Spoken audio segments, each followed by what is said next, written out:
Hello and welcome back to my YouTube channel Nalanda academy. आज के इस वीडियो में हम 12th स्टैंडर्ड इकोनॉमिक्स का क्वेश्चन बैंक का क्वेश्चन नंबर 5 सॉल्व करने वाले हैं। क्वेश्चन नंबर 1 से लेकर क्वेश्चन नंबर 4 तक वीडियो मैंने अपलोड कर दी है। जिसने नहीं देखी है आप प्लेलिस्ट में जाकर हर एक वीडियो को देख सकते हैं लाइन वाइज, और आप मुझे फॉलो भी कर सकते हैं इंस्टाग्राम के ऊपर। और अगर आपको वीडियो अच्छा लगता है तो वीडियो को लाइक ज़रूर करना है, अपने फ्रेंड्स के साथ ज़्यादा से ज़्यादा शेयर करना है।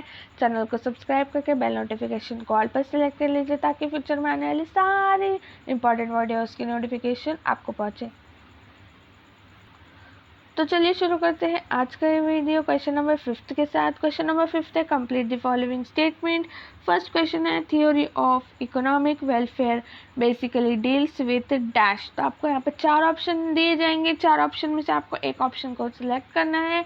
तो यहाँ पे आपको बताना है कि theory of economic welfare basically deal किसके साथ करता है। तो हमारा फर्स्ट ऑप्शन ए वाला राइट है, efficiency in allocation of resources. ठीक है, फर्स्ट जो ऑप्शन है ए वाला जो ऑप्शन है वो करेक्ट आंसर है। नेक्स्ट क्वेश्चन है question number 2, macro economics is the branch of economics which analyses the dash.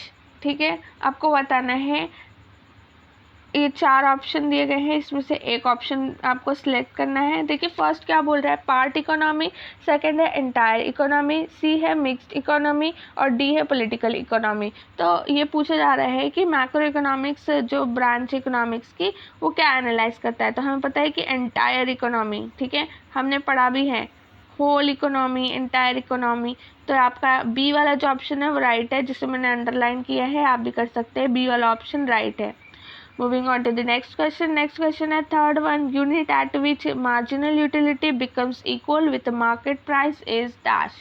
तो आपको जो बी वाला ऑप्शन है consumers equilibrium is the right answer. देखिए कंज्यूमर इक्विलिब्रियम आपका राइट आंसर है, आपको अंडरलाइन भी करना है, टिक मार्क भी करना है। नेक्स्ट क्वेश्चन देख लेते हैं हम।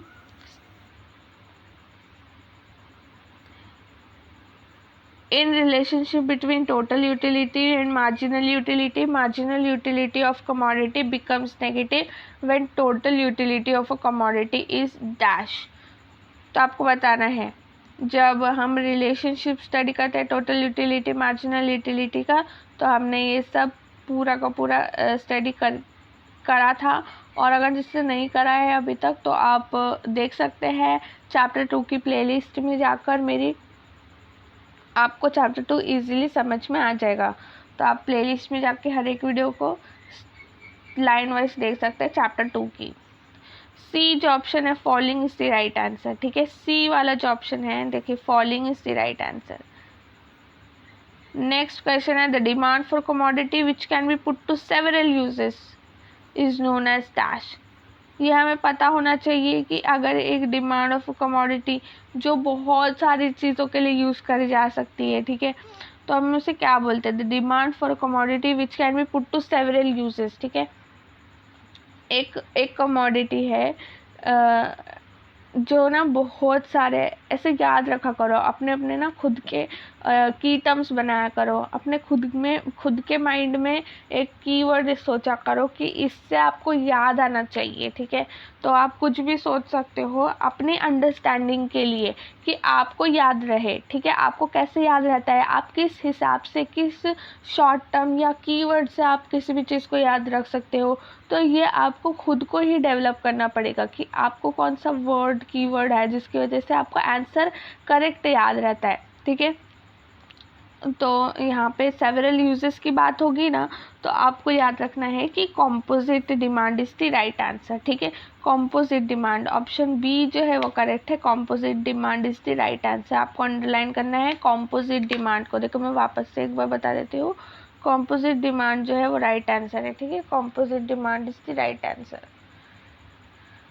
नेक्स्ट क्वेश्चन है the law of demand was introduced by, ये सबको आना चाहिए, professor Alfred Marshall. Professor Alfred martial.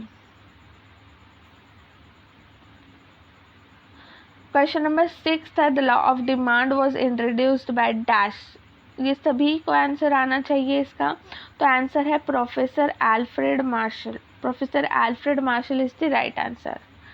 Next question है demand curve is parallel to Y axis in case of dash.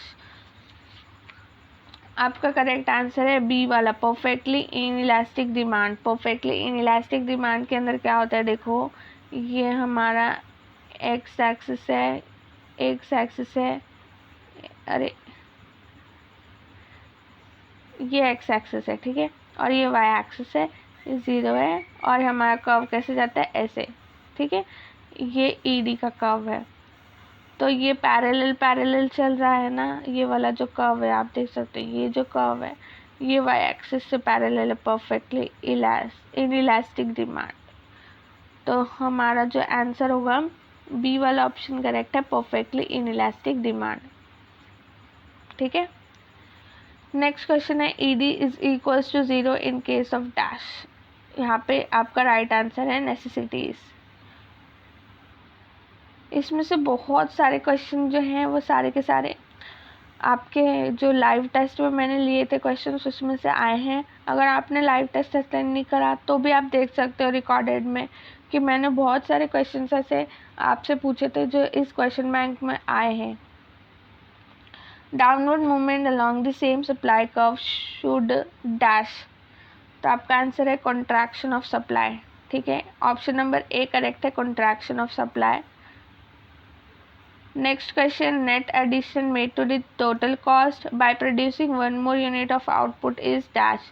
तो आपका आएगा marginal cost is the right answer, option number B जो है वो करेक्ट है, marginal cost is the right answer. Next question है the interaction of demand and supply to determine price of a commodity in perfect competition is dash. तो आपका यहाँ पे right answer है इक्विलिब्रियम प्राइस।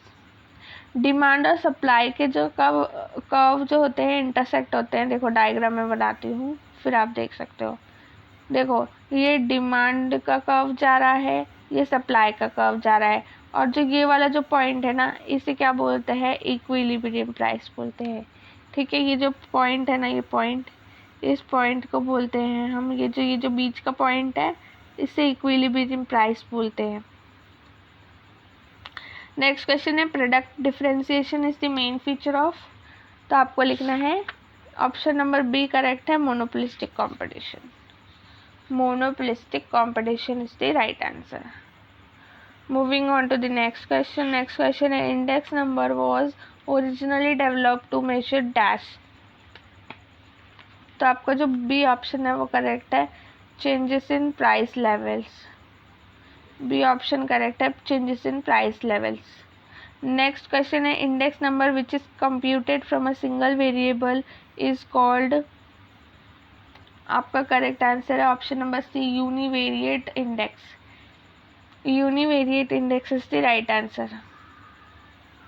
नेक्स्ट क्वेश्चन है in India national income is estimated using dash. आपको बताना है India के अंदर कौन सा ऐसा मेथड है जो नेशनल इनकम का एस्टिमेशन करने के लिए यूज़ किया जाता है। तो आपको पता होना चाहिए कॉम्बिनेशन यूज़ करते हैं हम आउटपुट और इनकम मेथड का, ठीक है। तो ऑप्शन नंबर डी करेक्ट है, combination of output and income method. Combination of output and income method is the right answer. Next question है NNP is obtained by dash. NNP का form, NNP जो है वो कैसे हम फाइंड आउट कर सकते हैं।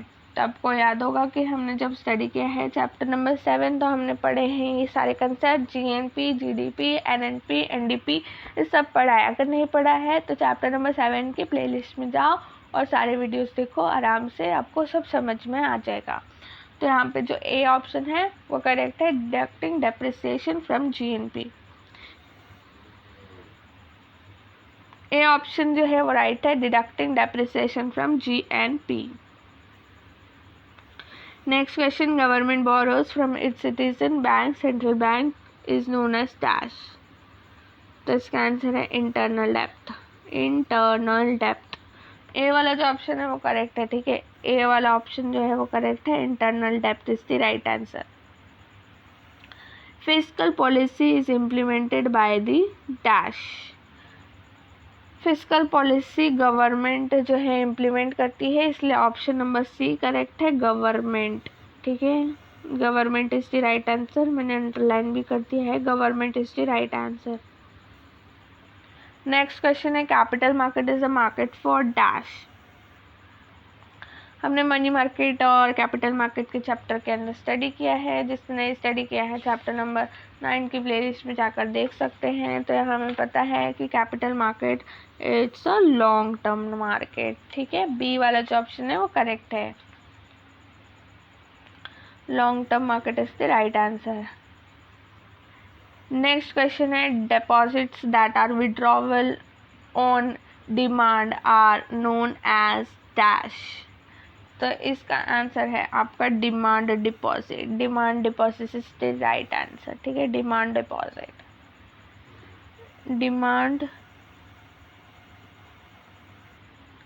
Deposit, demand deposit is the right answer. Next question है buying and selling of goods and services within the boundaries of a nation are referred to as dash. तो हमारा राइट आंसर है internal trade. देखो कभी भी goods and services एक nation के अंदर, जैसे इंडिया के अंदर ही सेल और परचेस हो रही है, जैसे महाराष्ट्र पंजाब से कुछ खरीद रहा है, या फिर पंजाब का जो स्टेट है वो वेस्ट बंगाल से कुछ खरीद रहा है, ठीक है, तो ये सारे के सारे बाइंग एंड सेलिंग का हो रहे हैं with in the political boundaries of a nation, मतलब हमारे कंट्री इंडिया के अंदर ही सेल और परचेस हो रहा है गुड्स एंड सर्विसेज, तो उसे क्या बोलते हैं हम, इंटरनल ट्रेड बोलते हैं। Balance of trade is also referred to as dash. तो हमारा करेक्ट आंसर है बी वाला option, international trade balance is the right answer, B option correct है, international trade balance is the right answer. अब यहाँ पर हमारा वीडियो हो जाता है कंप्लीट, हम मिलेंगे नेक्स्ट वीडियो में। Thank you so much for watching.